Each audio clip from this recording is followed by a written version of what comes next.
Well, Raufeon, over here, it's your title fight week. It's a different title, different opponent than you originally had scheduled. Talk to me about the feeling coming into this one here in Hawaii.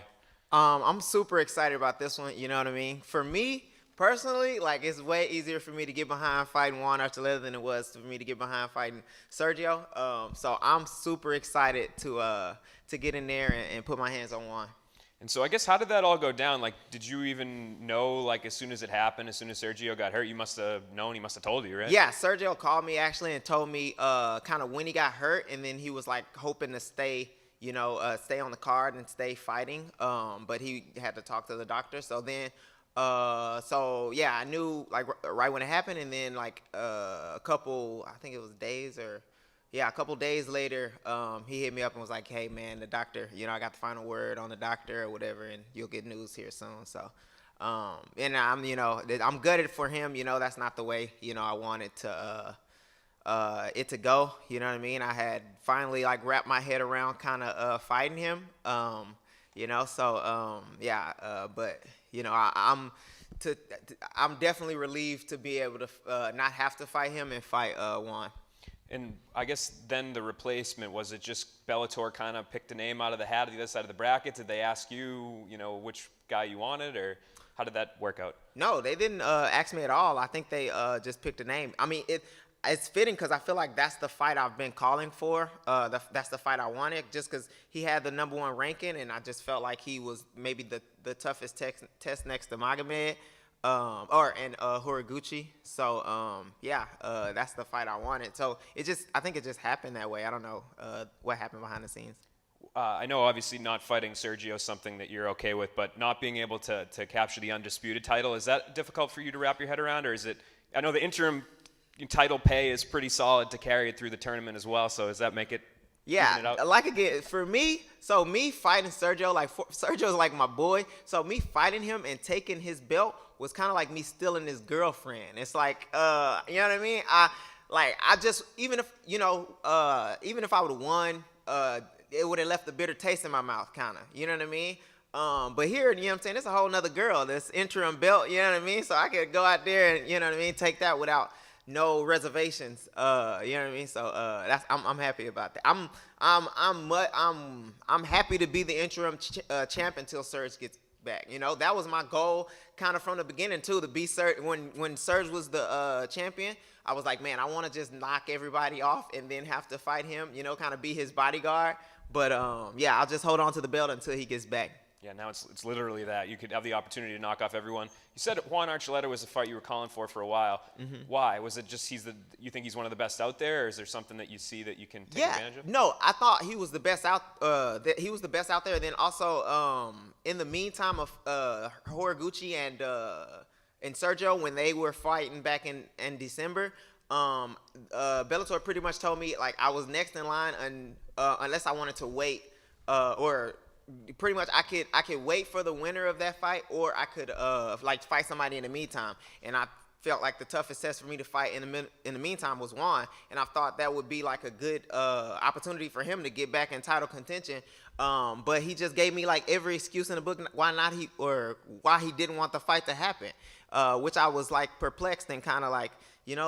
Like this a sure way for you to get back to the belt. Like you beat me, I'm considered like a #1 contender. You ranked #1. Let's get it on. But and that kind of rubbed me the wrong way. Like what? So you only gonna fight me if it's like for a title? Like so you don't want to fight or what? But it's whatever. We fight now, so I'm happy about it. Hi, Raufeon, reporting in live with Raufeon Stots. What's the vibe like in Hawaii over here? Man, the vibe is good. You know what I mean?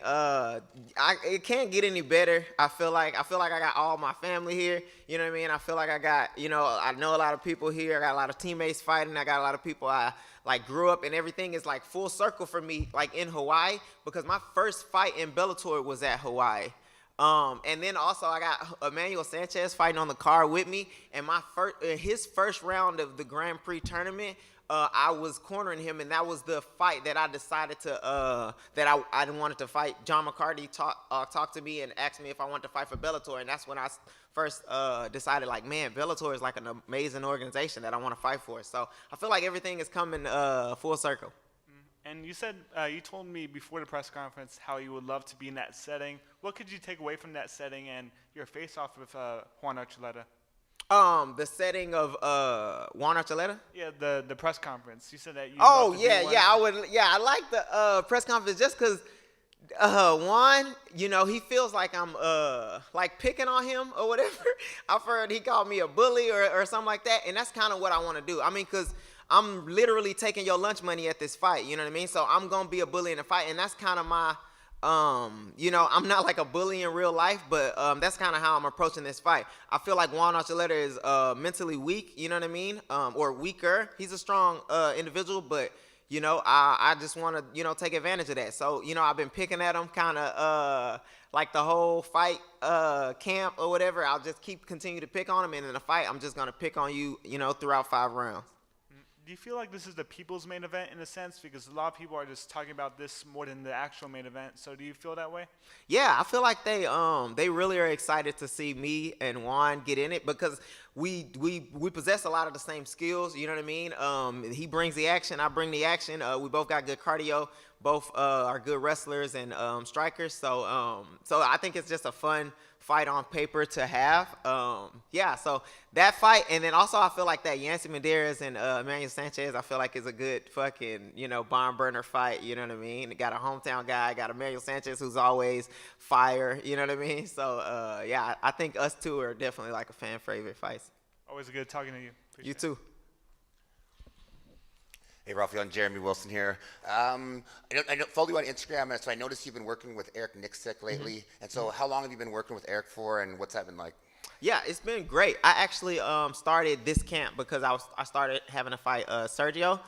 So me and Sergio talked, and we was gonna have space for this camp, because we were gonna fight each other. So I went to Eric Nixick's gym to train through my manager Sucker Punch, and he was like, he thought I would like sync with kind of Eric or whatever. And on the outside, I was like, I don't know, bro. He looked like a kind of a bro, like just a weightlifter. You know what I mean? But I like Eric a lot. Like I feel like in the short time I get to know him, like I like him a lot. I feel like we click, and he's a good dude. So for this fight then specifically, do you have all of his coaches in your corner then for this fight? So for this fight, I have Eric Nixick is gonna be the head coach of this fight, but just because I spent my camp out there, and then I also got Christian Rodriguez or Emmanuel Sanchez in my corner, after their fight. Yeah. And so what's it like been working at Extreme Couture then, and what do you think that's helped change your game and evolve it?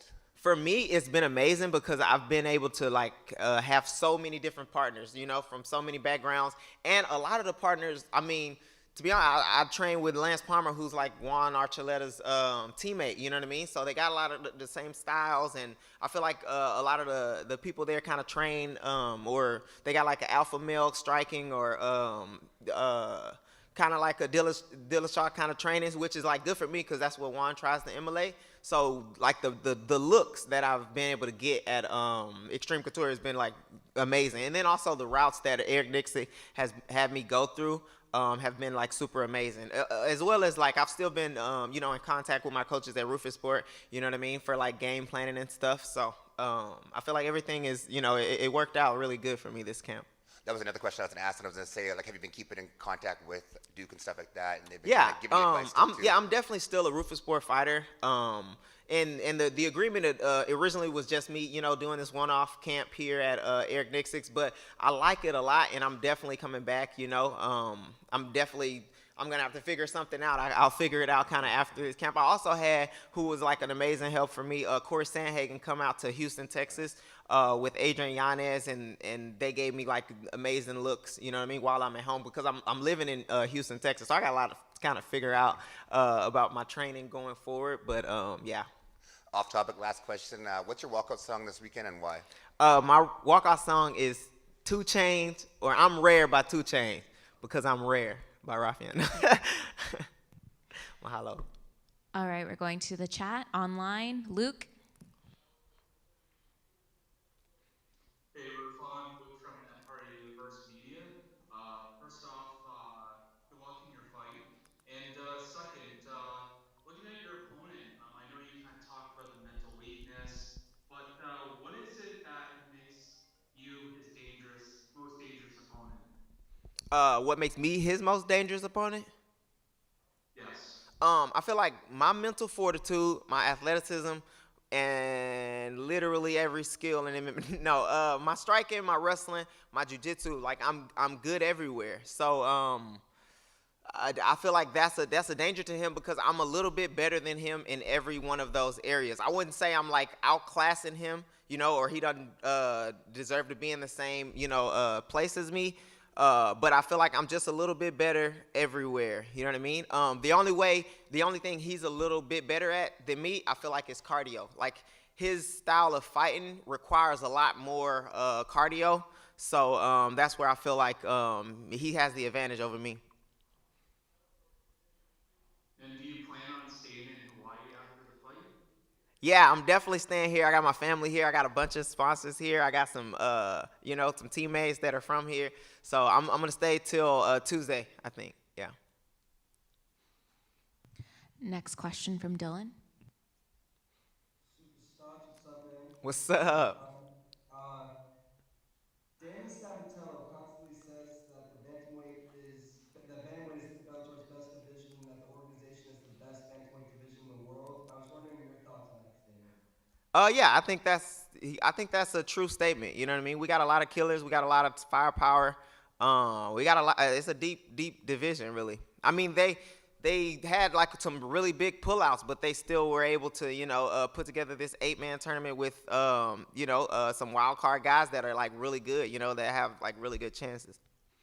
Definitely. And how did you enjoy? You spoke a little bit about the press conference, but how did you enjoy Los Angeles last week? And what was it like seeing or hearing actor Jonathan Tucker behind you getting shoved by a pistol while you were doing an interview? That was crazy. At the time, I didn't know what was going on, so I was like, kind of like, I want to look, but I'm doing this interview type of thing. But after I seen the video, that dude is fucking nuts. Like, I wouldn't do nothing like that to Pitbull. You know what I mean? Just knowing his history. But yeah, that was crazy.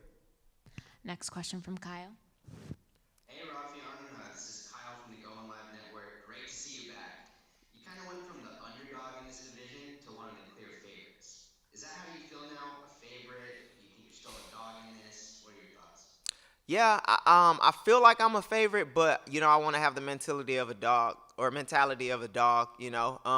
This has been like years of years of sacrifices. Just like people are just starting to see. I kind of been a dog, but I haven't really had an opportunity to like showcase it. And the higher quality opponents, the higher chances of me being able to showcase what I'm truly capable of. So yeah, I definitely feel like I'm the favorite, and it's for a reason. You know what I mean? I'm the best in the world.